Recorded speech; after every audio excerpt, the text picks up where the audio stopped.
이슈 분석 시간입니다. 어제 김정은 북한 국무위원장이 중국 베이징을 전격 방문해 석 달 사이 세 번째 북중 정상회담을 가졌습니다. 북중 회담이 한반도 비핵화 정세에 어떤 영향을 미칠지 알아보고 미중 간 무역 전쟁이 격화되고 있는데 세계 경제와 또 우리나라에 미치는 영향도 분석해 보겠습니다. 미중산업경제연구소 조용찬 소장과 함께하겠습니다. 소장님 어서 오세요. 예, 안녕하십니까? 네. 김정은 위원장의 그 중국 방문이 이번에 벌써 올 들어 세 번째인 걸로 알고 있습니다. 논의할 현안 문제가 상당히 좀 많은 것 같은데요. 김정은 위원장과 시진핑 주석 어떤 논의가 좀 오갔을까요?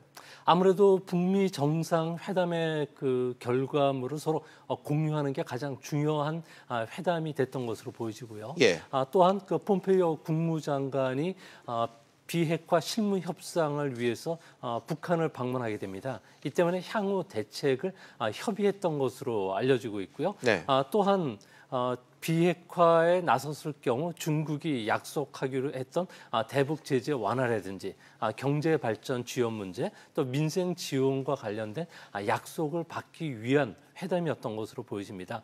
시진핑 주석도 곧 북한을 방문할 예정인데요. 이때 대북 경제 지원이 재개가 될 것으로 보여집니다. 현재 단체 관광객 허가뿐만 아니라 민간 항공기 운항이 재개가 됐는데요. 이제 앞으로는 문화나 인적 교류가 좀 더 확대가 될 것으로 보여지고요. 현재 그 중국 근로자 5만 명이 중국에서 근무를 하고 있는데 아마 추가 취업 허가도 해줄 것으로 보여집니다. 특히 북한이 미사일 엔진 시험장을 폐쇄할 경우에는 작년 12월에 유엔 안보리 제재에 의해서 석유 정제 제품 공급을 중단했는데요. 앞으로 이 부분을 재개할 가능성이 있기 때문에 북한 경제에도 큰 도움이 되지 않을까 생각이 됩니다. 일단 김정은 위원장의 방문은 목적은 확실해 보이고 중국의 속내가 상당히 궁금합니다. 중국이 북한을 이례적일 정도로 좀 환대를 해주면서 북중 그 회담을 이어가고 있는데 이런 이유를 갖는 배경 어디에 있다고 보실까요? 네, 중국 언론들 같은 경우에는 북중의 그 긴밀한 관계를 선전하기 위함이라고 하지만 미국 워싱턴 쪽에서는 좀 다르게 보고 있습니다. 아무래도 싱가포르에서 열린 북미 정상회담에서 트럼프가 공동 성명에서도 이례적일 정도로 김정은에게 많은 양보를 해왔는데요. 친밀감을 드러내자 아무래도 시진핑 국가 주석 입장에서는 북한이 친미 국가로 전환할 우려 때문에 초조했다고 합니다.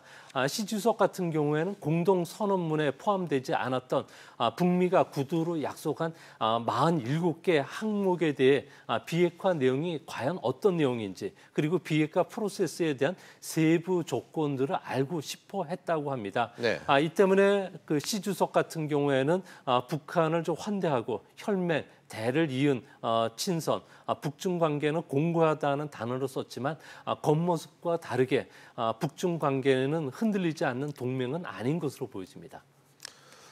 네, 계속해서 확전 조짐을 지금 보이고 있는 무역 전쟁 얘기도 좀 나눠보겠습니다. 미국과 중국이 관세 폭탄 정책을 주도받으면서 무역 전쟁이 지금 전면으로 지금 해서 치닫고 있는 양상인 것 같은데 트럼프 대통령이 2천억 달러의 중국산 제품에 또 10% 추가 관세를 검토하고 있다고 나섰어요. 어떻게 보십니까? 그 트럼프 대통령이 지난 주말이었죠. 통상법 301조에 근거해서 500억 달러의 중국 수입품에 대해서 25% 관세를 부과했는데요. 여기에 그 중국이 즉각 반발하면서 미국 제품에 대한 보복 관세 부과를 결정을 했습니다. 이 때문에 트럼프 대통령 같은 경우에는 2천억 달러의 그 중국 수입품의 10% 추가 관세를 부과함으로 인해서 대규모 중국으로부터 수입 확대를 요구를 받겠다는 생각이고요. 또한 그 중국이 반발할 경우에는 미중 무역 전쟁을 피하지 않겠다는 의사를 표시한 것으로 보여집니다. 작년에 미국은 대중 무역 적자의 그 상당 부분에 해당하는 부분만큼 중국에 관세를 부과하게 되는데요. 이렇게 되면 미국 같은 경우에는 개인 소비 축소 그리고 수입 물가 상승을 해서 피해는 보겠지만 아무래도 중간 선거를 앞두고 강한 미국 그리고 미국 제일주의를 실현하기 위해서 이런 보호 무역주의 정책을 좀 더 강화시키지 않을까 보여집니다. 네. 또 앞서 미국은 중국의 지적재산권 침해를 지금 근거로 통상법 301조를 발효한 것으로 알고 있습니다. 먼저 그 통상법 301조가 뭔지 좀 설명을 해주시죠. 네, 통상법 301조는 슈퍼 301조라고도 불리게 되는데요. 상대국이 불공정한 무역 관행을 일삼았을 경우에는 이에 대한 제재 조치를 담고 있습니다. 관세 인상뿐만 아니라 수입 규제, 무역 공유 혜택을 중단하게 되는데요.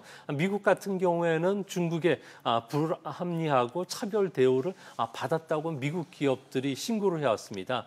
여기에 미국 통상대표부가 4가지 측면에서 조사를 했는데요.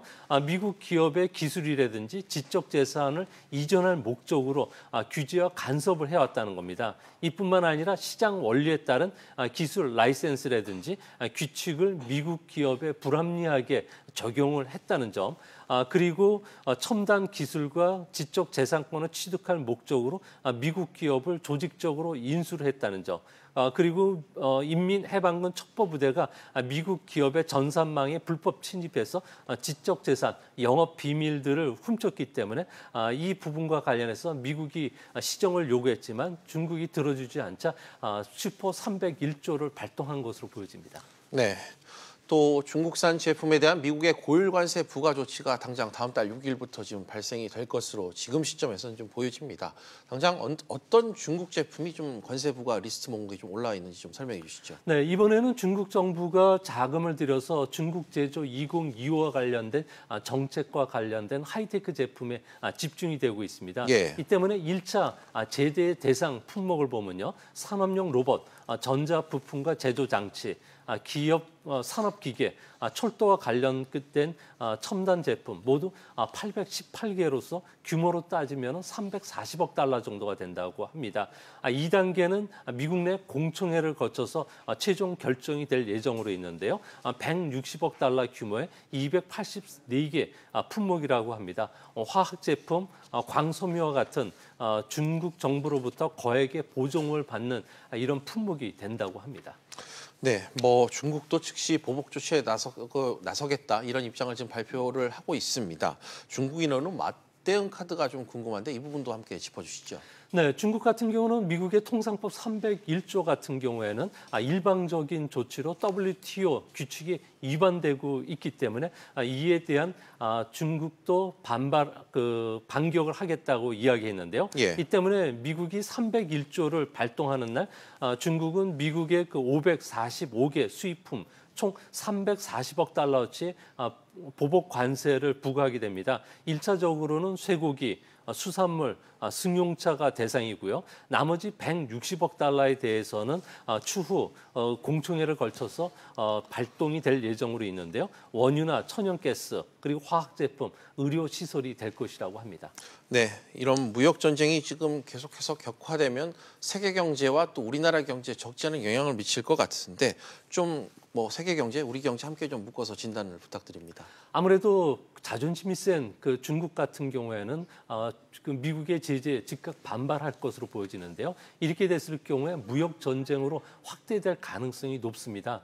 이 때문에 세계 경제 협력기구 OECD 같은 경우에는 개량 모델로 예측을 해봤는데요. 미국, 중국, 유럽 3개국 지역에서 무역 관세율을 10% 올리게 되면 세계 GDP는 1.4% 감소하게 된다고 합니다.